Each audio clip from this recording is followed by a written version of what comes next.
Praise the lord. ఈరోజు Bible ధ్యానము మంచి సాక్ష్యము. దానిని విశ్వాసము బట్టియే పెద్దలు మంచి ఆంగ్లములో సాక్ష్యము పొందిరి. హెబ్రీయులకు రాసిన పత్రిక 11వ అధ్యాయము 2వ వచనము. విశ్వాసము ఒక నిశ్చయమైన సాక్ష్యము. దేవుని వాక్యము సత్యము గనుక అది మన హృదయములతో మాట్లాడును. అవిశ్వాసము ఎలాగూ ఒక తప్పైన ఆత్మయో అలాగే విశ్వాసము ఒక సరియైన ఆత్మయై ఉన్నది. దేవుడు మనకై సిద్ధపరిచినవి కంటికి కనబడని చెవికి వినబడని వాటిని కొరింథీయులకు రాసిన మొదటి పత్రిక 2వ అధ్యాయము 9-10 వచనములు.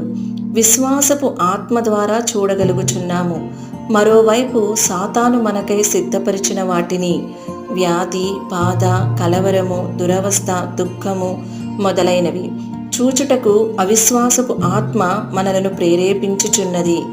అంతమందు ప్రభువు మనలను గూర్చి మంచి సాక్ష్యము పలుకవలనంటే మన జీవితము, సేవ తప్పనిసరిగా దేవుని వాగ్దానముల యందలి విశ్వాసము మీదనే ఆధారపడి ఉండవలెను. మనము యెహోషువ, కాలేబుల విషయములో చూచినట్లుగా విశ్వాసము ఎల్లప్పుడూ మంచి సాక్ష్యమును లేక మంచి సమాచారమునే ఇచ్చును. కొందరు ఎల్లప్పుడూ అభావముగా ఉందురు, అభావార్థమైన మాటలే పలుకుదురు.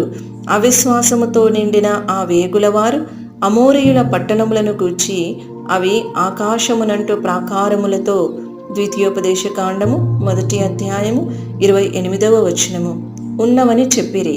అదే విధముగా దేవుని వాక్యమును విశ్వసించని వారు సమస్యలను పెద్దవిగా చేయుచున్నారు.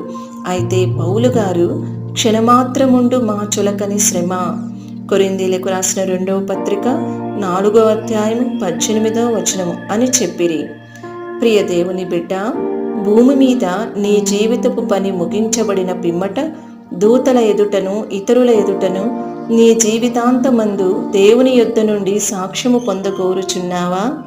అలాగైతే విశ్వాసమును బట్టి మంచి సాక్ష్యమును ప్రాప్తించుకొనుటకు దేవుని వాక్యమును నమ్మి ఆ ప్రకారమే క్రియ చేయవలెను.